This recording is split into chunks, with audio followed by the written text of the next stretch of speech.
Hello, everyone. You must be a little exhausted from all the heat from Cannes. But yeah, let's get this panel started. Thank you, everyone, for being here. And we are all really excited to talk about RWAs today.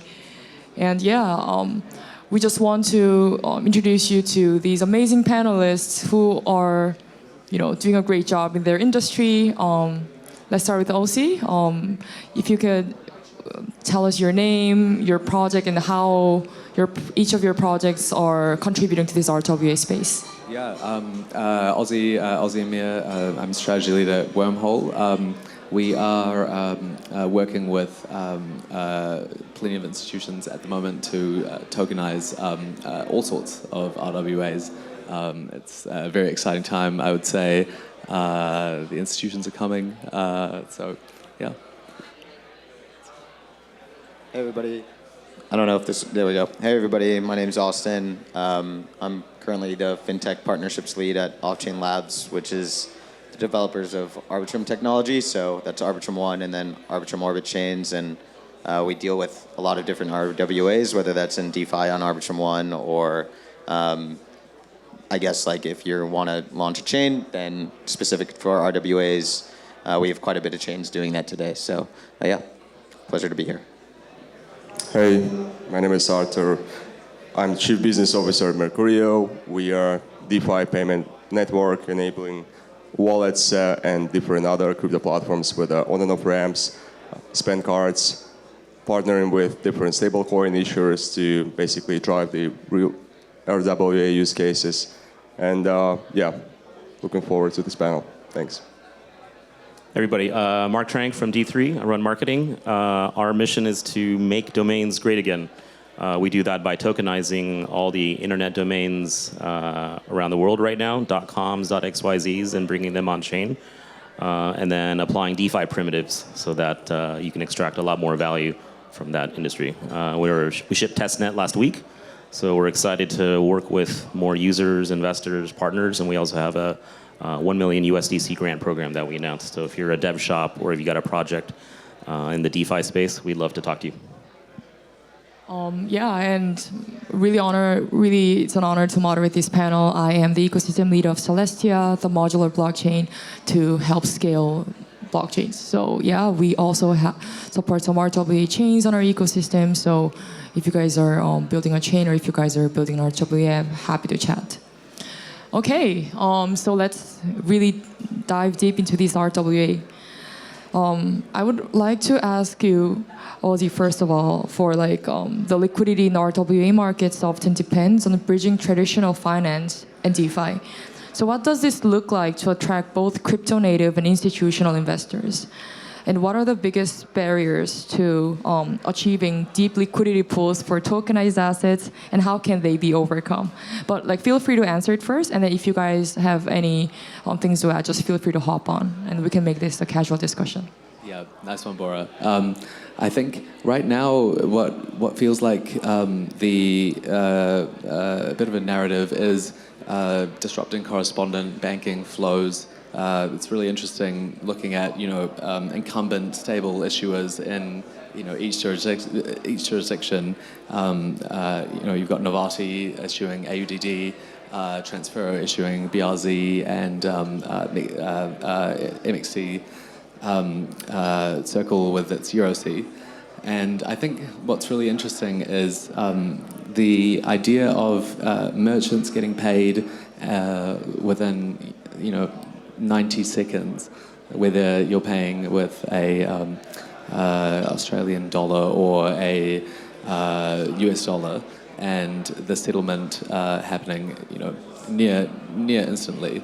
And what's really interesting is that the large institutions like SWIFT, to my mind, to my knowledge from discussions with them, they actually don't really mind the retail flow. They see this as like retail flow eating into their, they move $5 trillion a day.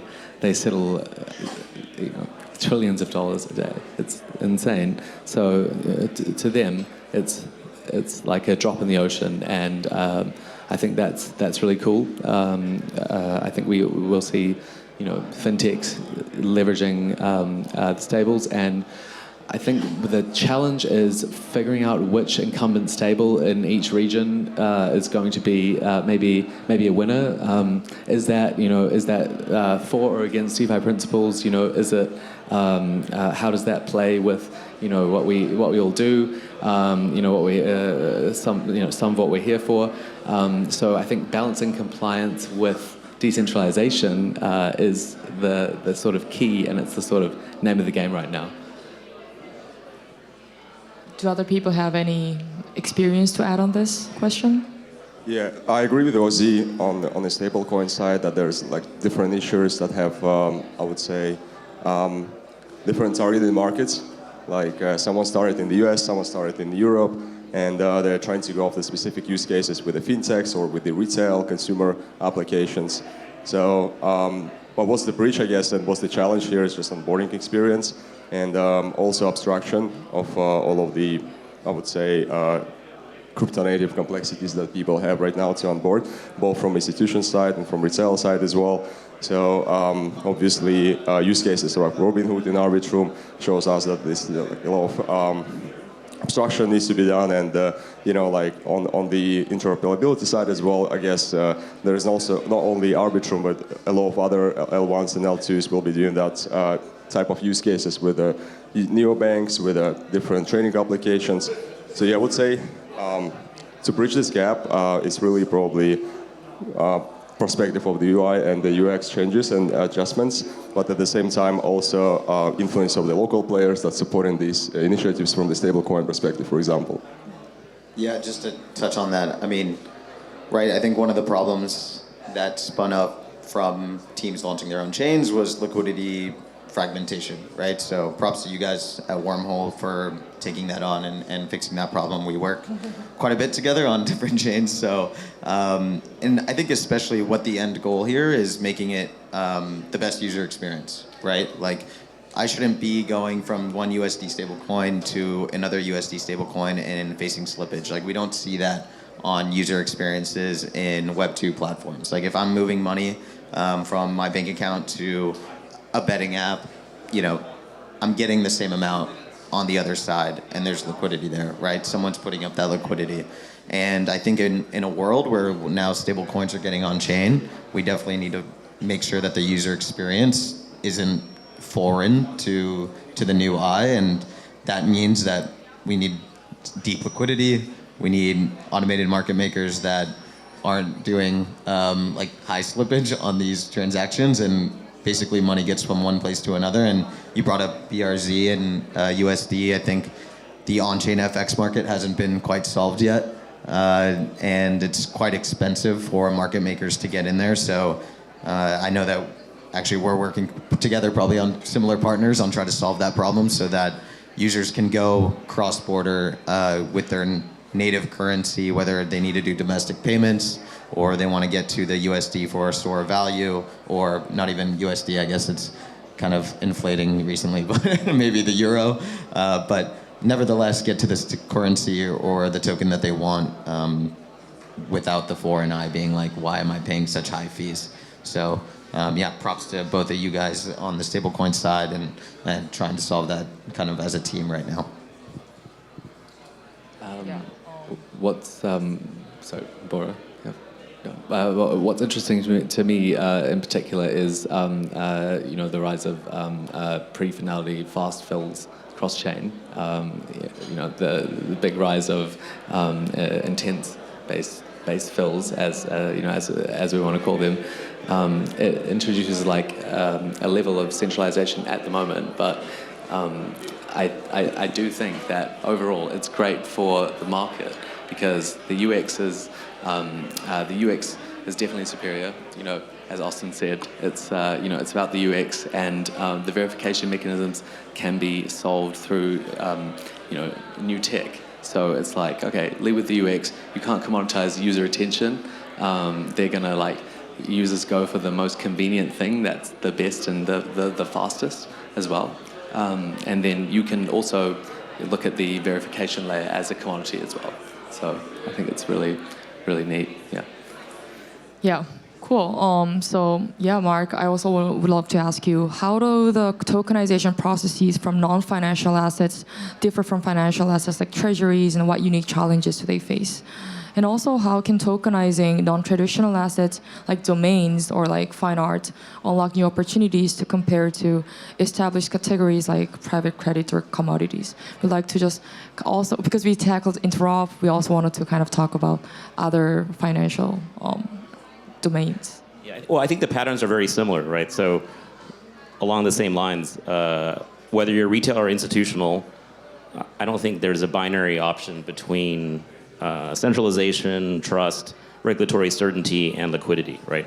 Usually right now, I think what we're seeing, especially this year, is liquidity follows trust. And trust in a classic, stable financial market, there's a lot of mechanisms to establish that trust. And then in non-traditional RWA markets, right? It could be digital native things, domains like the category we're in. There's established regulatory bodies that you can't just wipe away, right? Just because you tokenize something doesn't mean you forget kind of the roots of those assets. Same for like wine, sneakers, like actual physical real world assets. And I'm looking at the yachts outside here. I know of several projects, right, trying to tokenize luxury fun things, right? So rare items like cars, boats, aircraft, right, and fractionalizing those. So I don't think it's a positive slope, hopefully, and we're seeing pockets of this happen around the world, right? With regulatory certainty comes base trust, whether you're the end user or liquidity provider, and then that's how markets get made, and it's no different than in domains.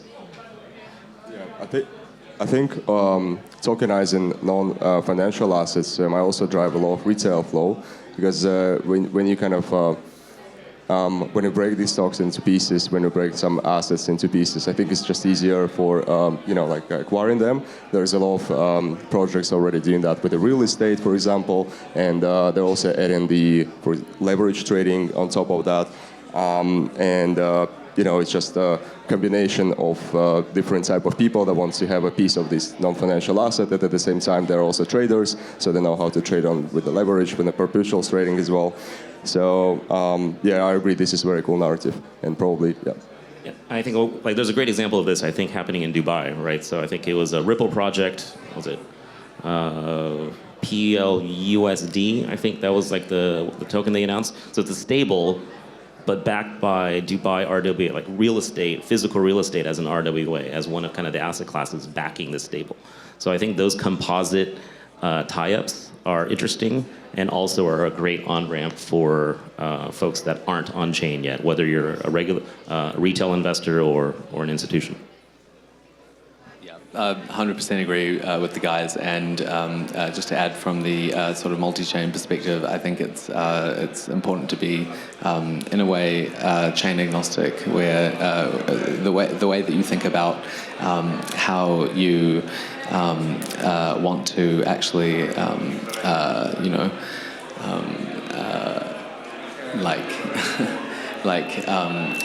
the way. Hello, sorry, yeah. I think it is important to be chain agnostic, the way that you think about as a developer or as a fund or RWA platform. It's very important. Like, chains have different properties. You might want a chain that's maybe fast and cheap, or chains have inherent different characteristics that you might want to leverage. I really think that from my perspective, the developer platform, at the end of the day, that abstracts that away for issuers, whether they're issuing tokenized watches or stables, is really, really critical. I really think that institutions, in working with institutions, they really care about the developer platform that abstracts away the issuance infrastructure as well at the end of the day. Just to touch one last thing, I think we're excited about projects like yourself, because once a user gains access to tokenize whatever asset that is, whether it's luxury or a domain name, then, we want to be able to provide the applications or the opinionated block space for them to go then, explore what they can do, whether it's, borrowing against that asset. So that's where we think projects like this intertwine together because we're all just trying to build a big ecosystem to give users access to different applications. So, yeah. Yeah, that was really good takeaways from everyone. So I would now also want to ask Austin, for an RWA category to thrive, it needs a robust ecosystem of infrastructure, custodians, oracles, and marketplaces. So what are the critical components required to scale a new RWA category? And I'm sure all of you have some experiences in that, so feel free to jump on. Yeah, I think with where we are in terms of the technology and kind of, let's say, just infrastructure providers, whether it's oracles or custodians, I think we've now gone to the part where, corporations or entities are maybe comfortable with the scale of the actual chain itself. And obviously, our team is always looking to make that faster. I think the end goal is, my prediction is transaction fees will be 0 at one point because you're scaling so fast. Look at the internet today, it's still trying to get faster, so that never ends. So we're always going to keep optimizing for that. But I think the benefit of regulatory, clarification, I guess, where you're getting on is I think we're going to see this rapid, shrinkage, basically, of digital, basically. And what I mean by that is when you on and off ramp today, you go from a stable to fiat, and that money gets back to an issuer and then back to a custodian in cash. And obviously, that's why we pay fees. That's why, the fragmentation on and off ramp is so tough. Then that includes RWAs, and you have all these liquidity problems because you have to go basically through always minting and burning all these different tokens and whatnot, whether it's an RWA, stablecoin, stock, so be it. So the regulatory clarity, I think, is really going to create this rapid shrinkage. And I guess I say shrinkage because you can see how this web gets further and further away from the chain. And what we're seeing with regulatory clarity, letting big players get in, is that technology is going to allow them to get closer and closer to the chain, where assets are not going to be moving off chain, right? They're going to be staying on chain, whether that's in, an MPC wallet, cold or hot storage. But that moving from that fragmentation from digital to fiat, I think is eventually going to basically erode away. When I was at BNY Mellon, right, they have custody. And they're not building that product and investing that product to have, 1% of their assets in custody. They're going to do that because they want to optimize their business, and they eventually see a world where everything is digital and all assets are tokenized, and you want to connect to the chain as fast as possible. So working with those infrastructure providers, I think that will again bring the best user experience. So. Yeah, we're just really excited about seeing that evolution. We work closely with those infrastructure providers to then bring, whether it's new assets on chain, whether that's a tokenization engine, whether it's, a team like Robinhood bringing a better UX. I guess our strategy there is people have been trying to bring crypto to people, and now we're Robinhood's bringing people to crypto, right? So I think with regulatory clarity, you're going to see a lot of that strategy playing out, and we're really excited about it. Yeah, it's as a custodian chain, right, for us, there's a lot of esoteric things that come in specific industries or specific regions, and those are the things we should hide from your average developer, right? I think that should be pretty common among the infrastructure teams up here. Where I think there's a lot of room, right, and where we should give developers a lot of room and incentive is to ways to accelerate liquidity, and from that, implied innovation, right? Most developers shouldn't be mired in the non-essential plumbing. That should be the platform provider or the custodian chain or what have you, right? And then hopefully that, coupled with a lot of the regulatory certainty, gives, particularly this year forward, a lot of tailwind for a lot of the teams building projects out there, right? It's way better, I think. I'm in the US. It's way better than it was 18 months ago. Right. Yep. Yeah, and just to touch on that again, look at what Stripe's acquisitions are. They've strategically taken their users, which are, I guess, merchants, right, and in businesses, and giving them the tools to never leave the chain. And making that process where, like, if you're a merchant and you receive payments in stablecoins, now you can use Privy to never leave the chain and obviously face those fees of going to fiat and face that fragmentation. You will be able to self-custody as a business and hold whatever stablecoin you want. You have Stripe doing financial management, cash flows. You can do cash sweeps. As more RWAs come on chain, now you're basically doing in real time, 24/7 cash management and optimization of your business, which is just one of the first things that we're seeing. And I think it's like everybody that's been slow over the last 3 years is waking up saying that they're gonna basically be left in the dust if they don't catch up.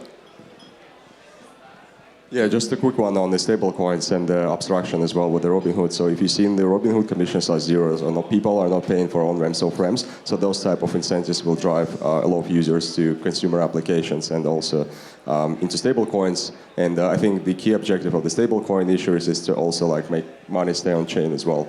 But I would say the problem is here is not that money not stay on chain, but the people still want to have like in the real world, and they want to spend these assets on non-financial assets, for example.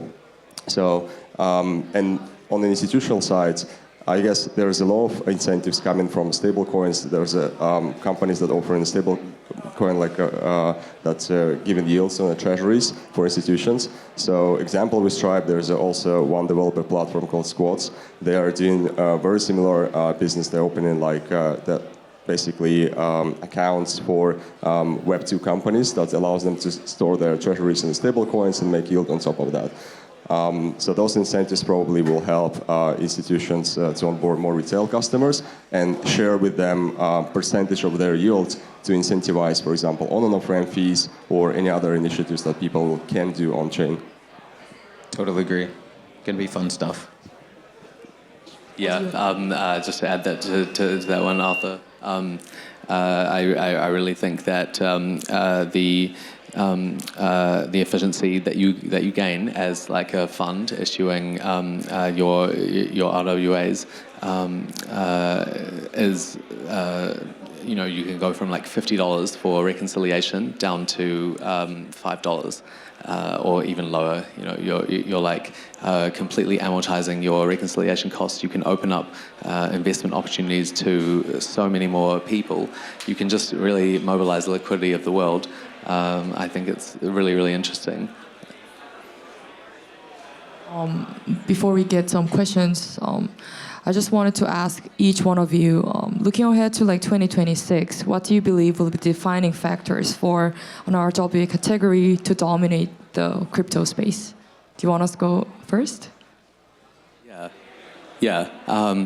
I think intents are really really big right now. I think faster than finality are filling a space, filling a gap on the UX side that's necessary. I really also think that the stable coins for disrupting correspondent banking are really going to take off as well. Yeah. 2026, that's like 3 years in crypto, so it's a bold prediction here. But I think on the RWA space, in the last year since BUIDL has tokenized on Ethereum and Arbitrum and other chains, is there hasn't been a lot of organic demand, right? We see all these asset managers putting basically a ton of supply on chain, but the people on chain are mostly retail. And in crypto, we tend to find the best yield, and right now it's 4% for a tokenized money market fund, not a lot of demand. So focusing on teams that can actually build organic demand, I like to give a shout out to a team building on Arbitrum, Spyco, out of Paris. They do a really good job of building organic demand for tokenized assets, right? So, giving access to startups, Web2 startups, that can get access to tokenized EU T-bills and money market funds in jurisdictions that they're not able to get to, and they're growing like crazy. So, moral of the story, focusing on user experience and solving problems for the end user. And I think that's what we're seeing is RWAs are mostly used by people in Web2. Like, I have a brokerage account. I have friends that aren't in crypto that don't understand, still don't know what like Bitcoin or Ethereum is, but I've shown them how I can go and loan against it, and they're like, wow, that's crazy.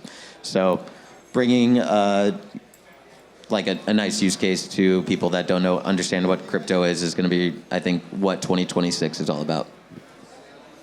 Yeah, I agree. It's hard to predict like 2 years ahead, but I guess three things: like yield-bearing stablecoins for both institutions and retail customers will drive adoption. Better UX and UI for on and off ramps, and for basically like abstraction of different chain experiences, wallet creation, onboarding, and all of the key management as well for the users, just to build these like Web 2 applications. If we're speaking about the crypto platforms. And yeah, I guess like the intersection of the use cases with the real world, where we can spend money on, you know, like different things, and probably regulation as well that allow you to do that global wide, because a lot of people travel, have multiple citizenships, and it's very important to kind of like also have you know, composability between all of these products and the real world use cases as well. All right, here's my hot take. I think we're going to underestimate retail in the next 12 months. The reason is there's probably a dozen countries with things in positive regulatory stances that are going to fuel on-ramps of a lot more Main Street retail user adoption. And this is not in traditional Western markets, right? So these are entire communities of high mobile penetration nations that have first-time crypto users that now, they could have done it before, but a very gray market, but now are given permission effectively, right? Specifically like Southeast Asia, I think we're going to see in the next 90 days, a huge on-ramp in new users. And then that's going to actually drag institutionals in, right? Traditional banks and five-serve organizations in those ecosystems. And then the great part is that we're in the middle, right? Now the pressure is on us to make sure that these bridges happen, the infrastructure runs, and the user experiences kind of match or exceed what they already have, which is pretty sophisticated in a lot of these countries, right? So the burden's on us in this coming year. Yeah. Is there any questions from the audience? It's really hard to, you know, invite everyone here, and because we tackled a lot of stuff like, you know, UX. We also talked about UX, some regulations. If there's no questions, I will wrap up with one more question. I'm just curious about like, because I feel like the institutions are really paying attention to crypto space, and I just feel like the whole